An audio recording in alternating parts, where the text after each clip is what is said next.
How's everyone doing today? My name is Mr. Charles, and this is the Upbeat Academy.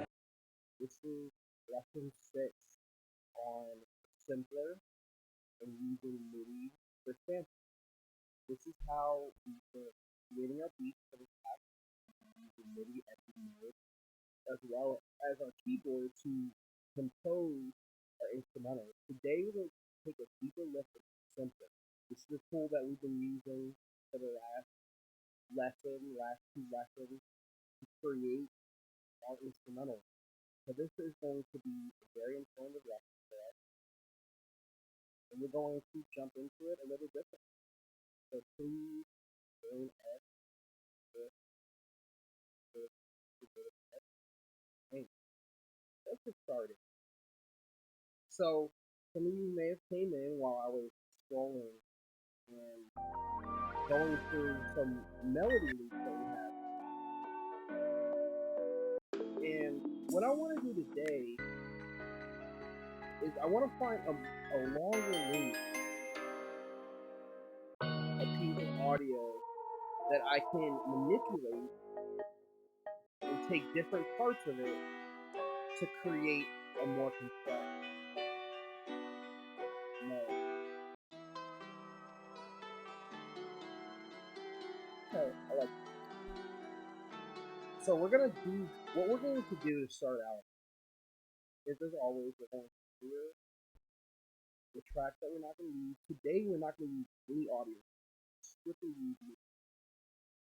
And we're going to do this so that we can manipulate and really structure an instrumental using files that are very small, so that if you give this project to someone else in another DAW and give them the Midi, they'll be able to incorporate in the audio sounds themselves, and it won't take up a lot of space. I find this very useful when you're collaborating with folks who use DAWs on the phone, or with people who don't have a ton of space. If you've noticed the past week, the drums only take up 11 megabytes. And then when we isolate the audio that we're going to use for a melody, it's only going to be a total of hopefully about 20 megabytes, including all of which email requires 25 or less. So our ideal space for a MIDI project is 24 or less. So let's open up a simpler. A simpler is a type of sampler device, and a sampler device is where we incorporate audio that's recorded and are able to manipulate it to play it on a keyboard or to use in a synthesized fashion. So let's open up a simpler device and let's look at the controls. And I'm going to drop in a melody in here. Let's drop in a melody. Look how it's populated. I'm going to make this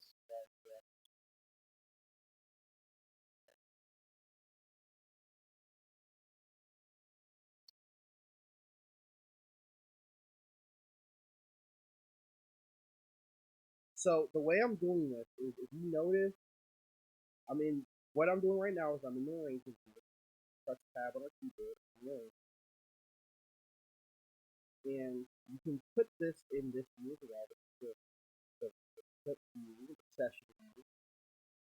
And what I'm doing right now is I'm going down here to the simpler, and I'm clicking this arrow next to the power button. And that allows us to look at the wave. Okay, typically it's going to be around this size, right? And the reason I'm doing this is so that you can see. I wouldn't necessarily do this with every single one. It's going to take up more CPU, more computer processing speed, if we place every single simpler on the.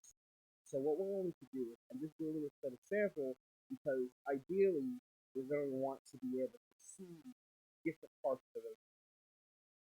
So as I said before, a simpler is a type of sampler where we can play our sound. So let's arm this track.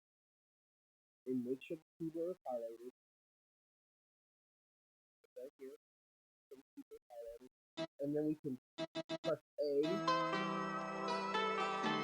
and you'll see a cursor starting to move. Okay. So I can change the start point using these arrows to the start and end point in my sound. So this is a long sound. There's a lot of different things in it. Okay.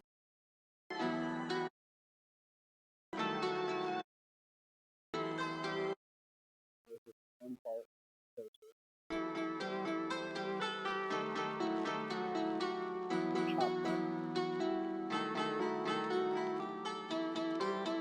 Right? So if you notice, what's happening down here, it has this beat mode on, it has the warp modes that we discussed in lesson 3 and lesson 2.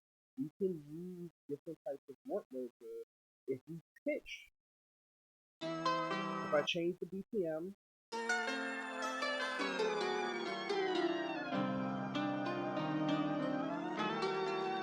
it's still effective, right? This is different from the MIDI that we've been showing before because we've been using complex mode, and the drum, a percussive sound isn't, if a one shot is not affected by this, right? So what we're going to do is we're going to put this to complex because there's a lot of different melodic patterns. So I want you to look at a couple of things. Notice that it breaks it up. This is the grid. This is saying how many bars that it produces, how many measures that it produces. It believes that it's 32 measures. 1, 2, 31, 32 things. So notice it starts at 1.11 and ends at 32.44. So that's a 32 bar loop. And this is very important because if we place this into, and we're composing drums, we're composing a unique drum pattern that evolves over 32 bars. And I think that's very important if we're thinking about making a complex instrumental. We don't have to do too much with this audio source, but what we're able to do is we're able to create something that is going to evolve using the percussion as opposed to the melody, because the melody has already been placed in it's been composed in a way that allows for us to take certain sections. So what we're going to focus on right here is we're going to focus on these areas. We have this classic mode, one shot mode, slice. The classic mode is what is considered note on in traditional singing. So if I place up my finger on the keyboard softly, it triggers it, but it doesn't play the whole section. I can affect that down here by changing the release time.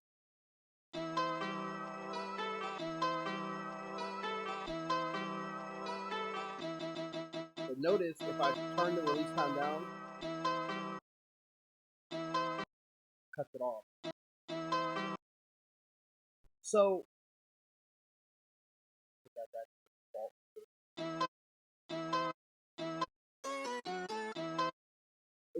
this works really well if you're trying to, you don't want notes overlapping.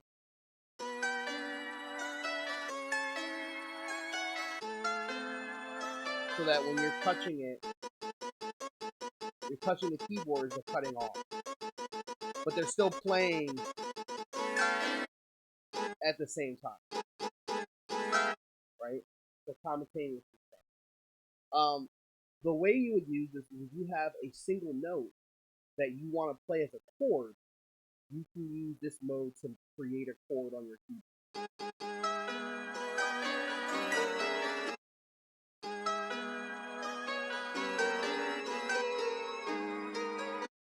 not necessarily melodically pleasing and there's all these notes on. If you're trying to play a more complex sound and you want to play the whole sound, what you can do is use one shot. And one shot mode is exactly as it sounds. So you press the key once and it plays out.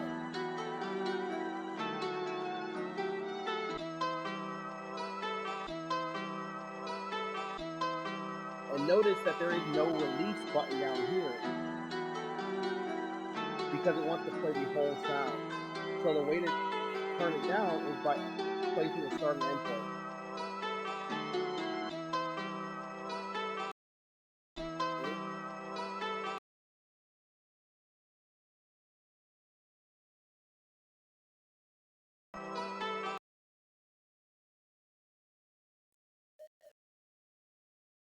Then we have the slicing. All right.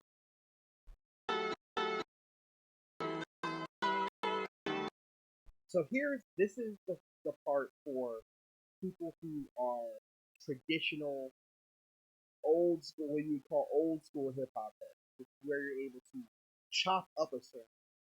And what that means is you're able to take parts of a existing piece of audio and then assigning to keys and playing different keys for it. So using the slice mode, you have this ability to press gate. Notice the play marker. Look at the screen around here. The play marker is jumping through different cuts, right? So you can adjust that by doing manual mode.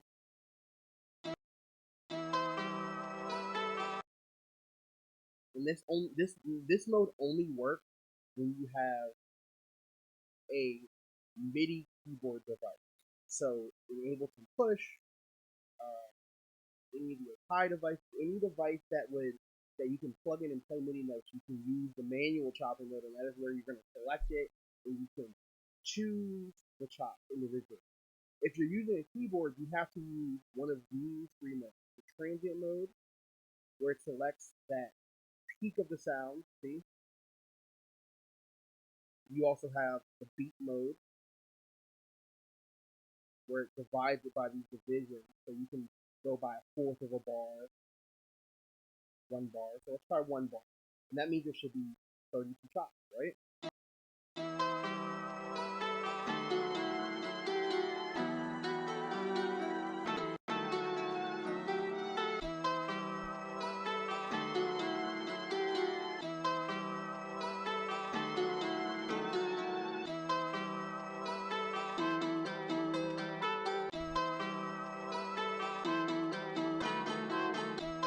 So this gives us the ability to make uh, a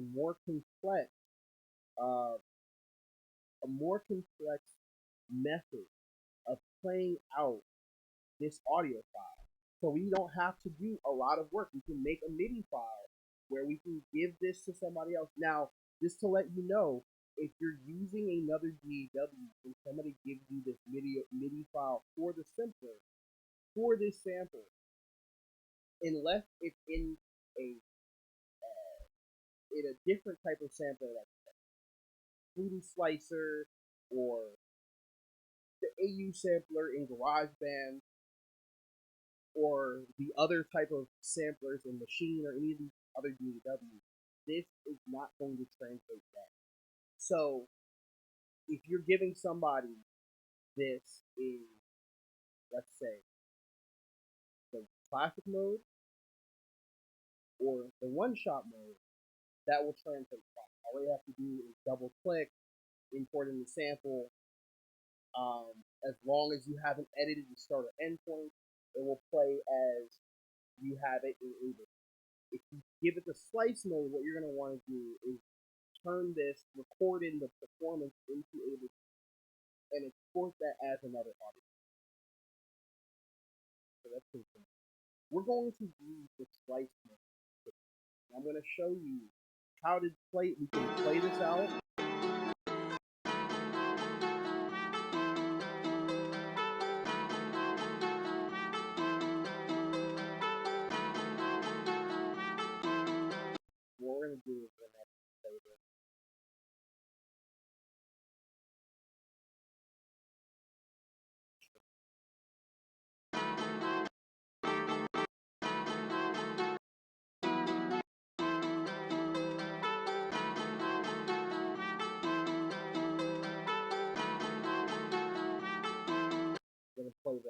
the melody.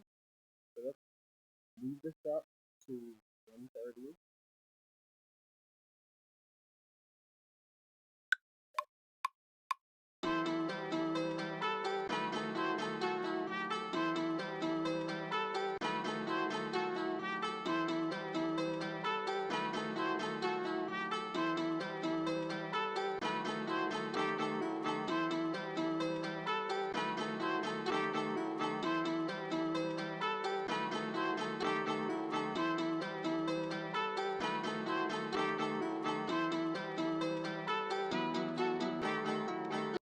Okay, so go right here, have a top.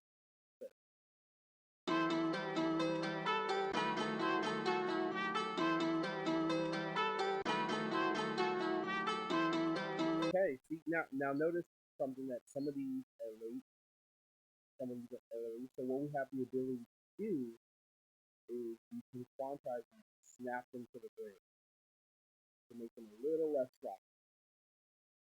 Let's snap the bar, and then A or control A, and then let's do command C. So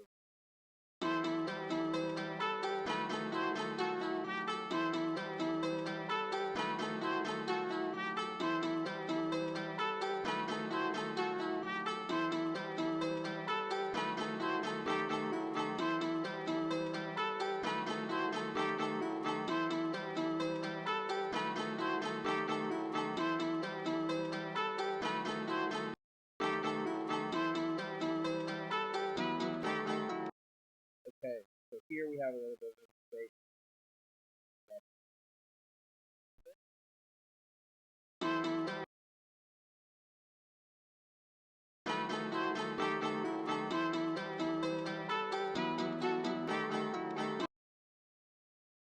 Okay, hey. So let's play this back for the original sample and let's see how this sounds.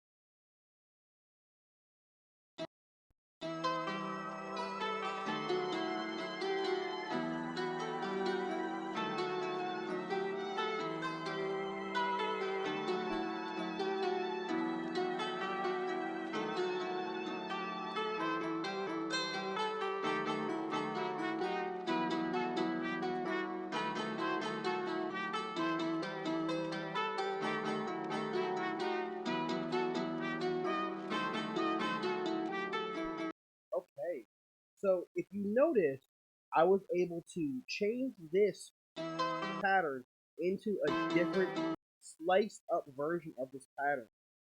And this would allow us to have our own unique take on the melody loops that we have. So these melody loops that you've been given over the last couple of lessons, you can use the slicer to make your own different patterns and versions. So let's incorporate in our drum, and let's look at some of the other parameters that we have. But first, we're going to make click. Remember what we talked about last, where we're able to use these Midi drum patterns. So what I'm going to do to expedite is I'm going to first put them in the drums that we have here.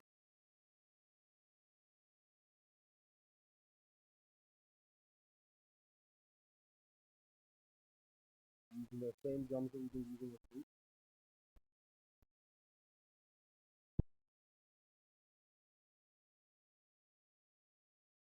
And it's just to create a new track.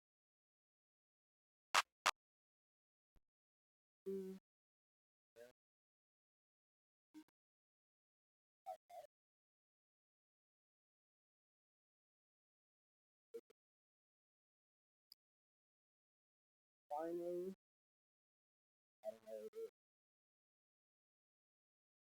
So what I'm going to do quickly is I want to create a pattern that is going to complement these chops. So let's put some melody in.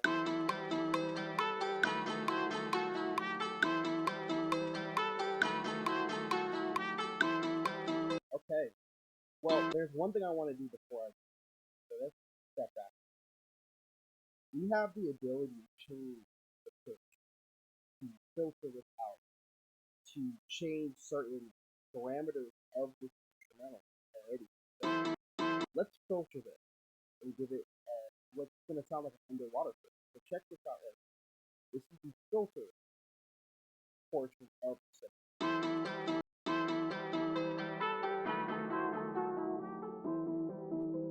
And what's happening right now is it is taking away certain frequencies that are in transfer. So all the higher end frequencies is what gives you the mid range, that high, the treble, the bass, and the low frequency. Right?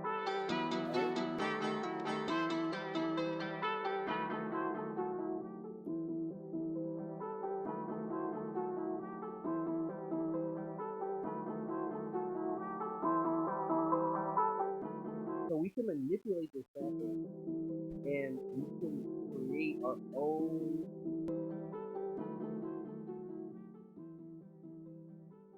version of it, even and manipulate it and mess around with it even more by messing around with this filter and the filter. So let's add this right here, LFO, and it's waves that affect the filter. If we mess around with the pitch parameter, let's see how it starts to move.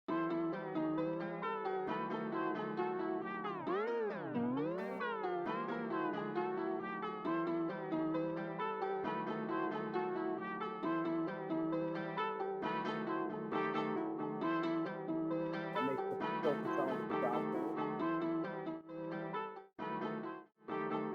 This affects the volume, how loud and quiet it is. And then if you're wearing headphones, this makes it sound ear to ear.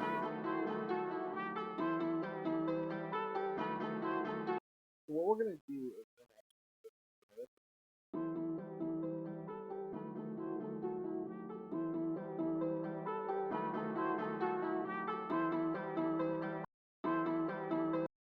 And then we're gonna start creating our track. So let's start out with our track. Let's our track. We're down with we start with C3 and 3.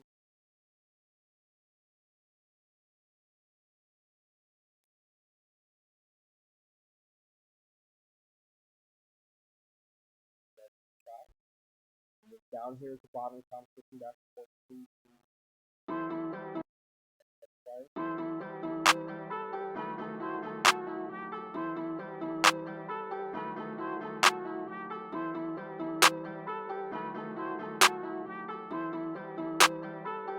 And now what I'm going to do is I'm going to use the Midi clips that we have.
now what we can do with the scent, let's go back to the scent. We have a pattern of those patterns.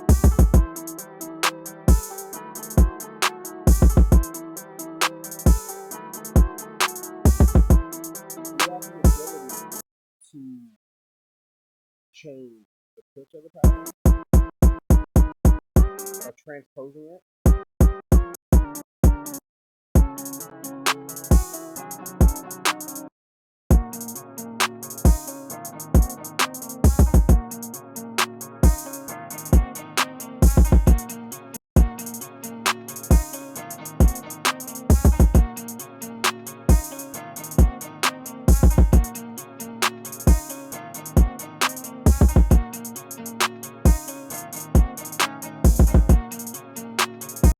You can fade it in so that the beginning of the sample starts to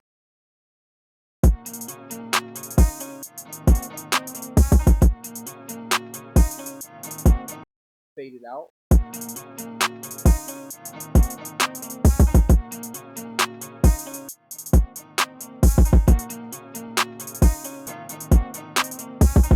You can even change the velocity. When you talk about velocity, the speed, how you hit. Oh, we have math back there. Velocity is. We'll talk about this next week when we start to use our MIDI instruments. When we start to use keyboards with pads, and we're going to get about how hitting the pad changes the volume of the note. And this is supposed to imitate the real world, where if you hit a drum and hit it quieter, quiet, hit it louder, it's loud. Same thing with the piano. Anything that you touch, when you play it, it's not going to stay the same volume unless you are using the same amount. So we can affect the volume right here where we change the velocity. Now watch what happens when I change the velocity.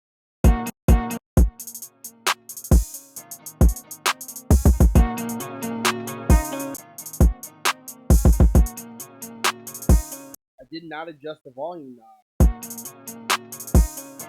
but it still changed.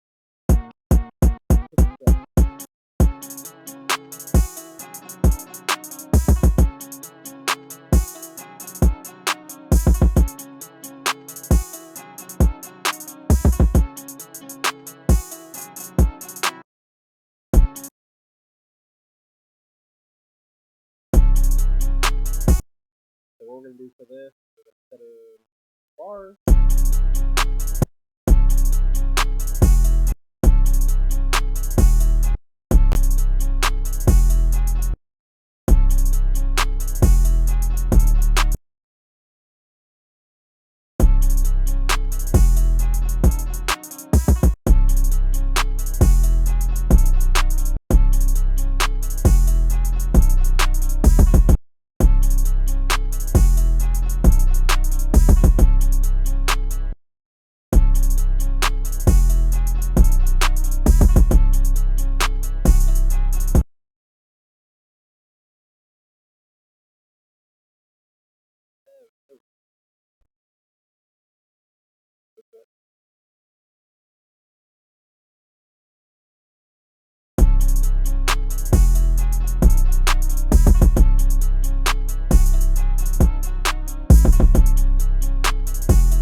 Audio loop in incorporation with audio with drum rack to use it only MIDI. So if we take out these MIDI instruments, copy all of it,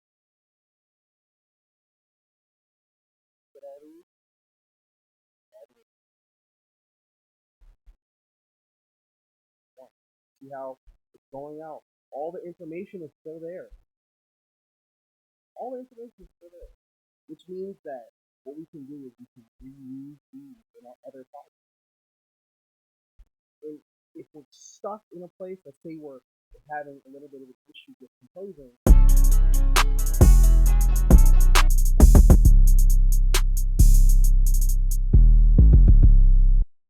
we have the ability to now use that Midi to our event. Let's change this.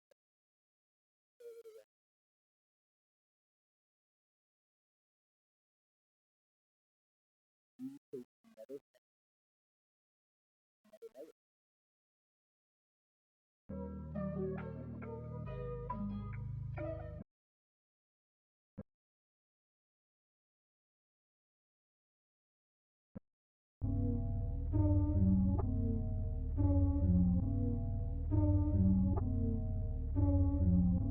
what I said about the slicer, so now it's playing it like that. But if we go to the slice mode, we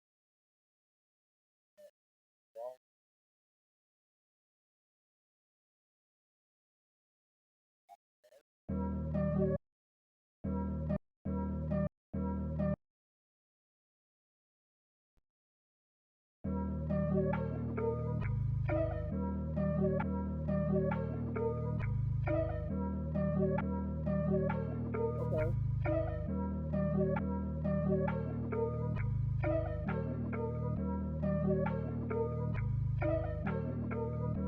Because of how long this loop is, so let's warp this guy, stretch it out.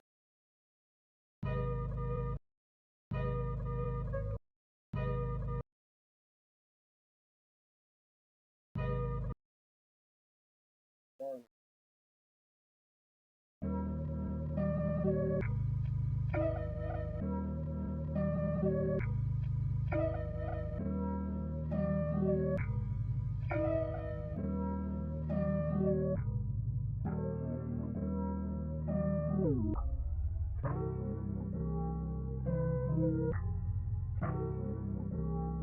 It's a completely different feel from our first one. So let's change some of the drum sounds. So instead of using the trap drum sound, let's use this.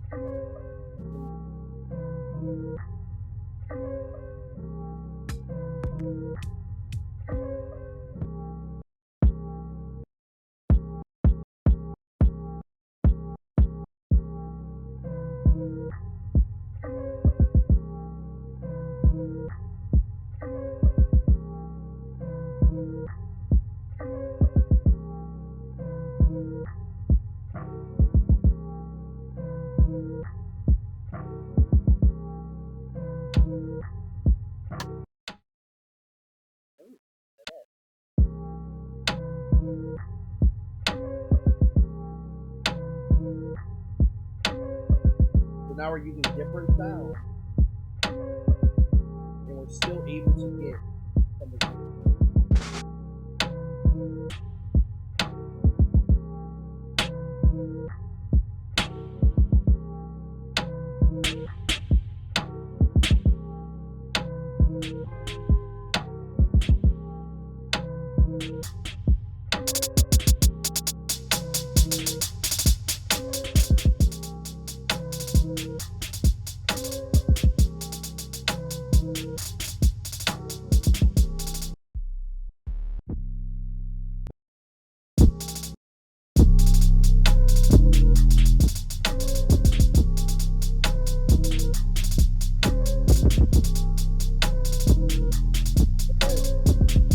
That's two beats for one using the same mix.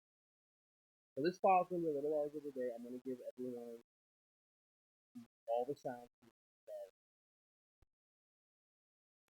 And we need to hear the two different instruments.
thank you for joining me